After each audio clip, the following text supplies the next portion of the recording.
పంచుకుంటే పెరిగే ఆనందం. అనగనగా వేమనపల్లి అనే పల్లెటూరులో సోము అనే రైతు ఉండేవాడు. అతనికి పెద్ద తోట ఉండేది. ఆ తోటని ఎంతో ప్రేమగా చూసుకునేవాడు. ఆ తోటలో ఒక పెద్ద మామిడి చెట్టు, పచ్చగా విస్తరించిన ద్రాక్ష తీగ ఉండేవి. సోము ప్రతిరోజు తెల్లవారగానే లేచి చెట్లకు నీళ్లు పోసి వాటిని ఎంతో ప్రేమగా పెంచేవాడు. అదే గ్రామంలో మరో రైతు రాము అనే వ్యక్తి ఉండేవాడు. అతనికి చిన్న తోట ఉండేది. అయితే అతను పండ్లు పండగానే వాటిని అందరితోనూ కలిసి పంచుకునేవాడు. ఒక సంవత్సరం సోము చెట్లు ఎన్నడూ లేనంత పండ్లతో నిండిపోయాయి. మామిడి చెట్టు వాలిపోయేంత బరువుగా, ద్రాక్ష పండ్లు కూడా ఎక్కువ కాసి మెరుస్తూ కనిపించాయి. ఈ దృశ్యం చూసి సోము ఎంతో ఆనందపడ్డాడు. కానీ వెంటనే స్వార్థపు ఆలోచన వచ్చింది. ఇన్ని పండ్లు నాదే, ఎవరికీ ఇవ్వరాదు అని అనుకున్నాడు.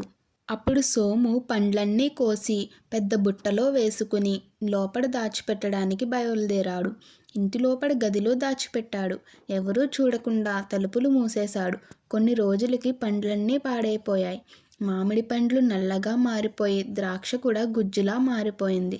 అప్పుడు అయ్యో, అన్నీ చెడిపోయాయా అని సోము బాధపడ్డాడు. సోముకి ఇప్పుడు అర్థమయ్యింది. అతని స్వార్థం వల్లే పండ్లన్నీ వృధా అయ్యాయని అర్థం చేసుకున్నాడు.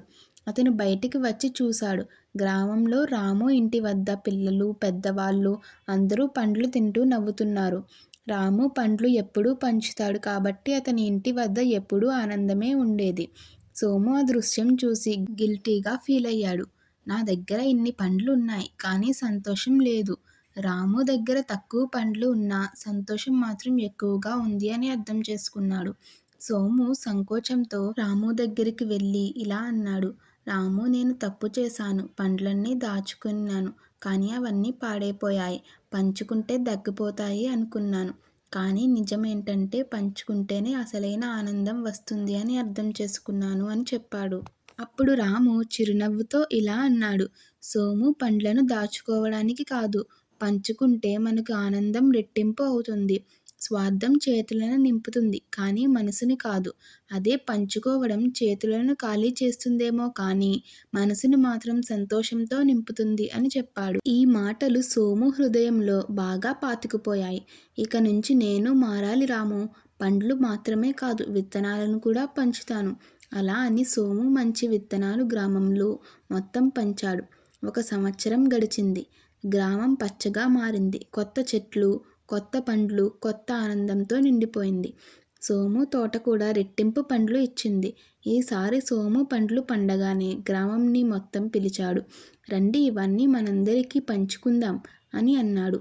అలాగే కోసిన పండ్లన్నీ ఊర్లో ఉన్న ప్రజలందరికీ పంచిపెట్టి ఎంతో ఆనందపడ్డాడు. ఇది చూసిన రాము సంతోషంగా చెప్పాడు. ఇదే నిజమైన ఆనందం సోము అని చెప్పాడు. సోము నవ్వుతూ, దాచుకున్నప్పుడు పాడైంది, పంచుకున్నప్పుడు పెరిగింది అని అన్నాడు. ఇలా పంచుకోవడం వల్ల ఒక గ్రామం మొత్తం సంతోషంగా మారింది. ఈ కథలో నీతి ఏమిటంటే, ఏ మనిషికి స్వార్థం ఉండకూడదు. స్వార్థం మనిషి జీవితాన్ని నాశనం చేస్తుంది. పంచుకోవడంలో ఆనందం రెట్టింపు అవుతుంది. ఏదైనా పంచుకోవడం వలన మన మనసు సంతోషంతో నిండిపోతుంది.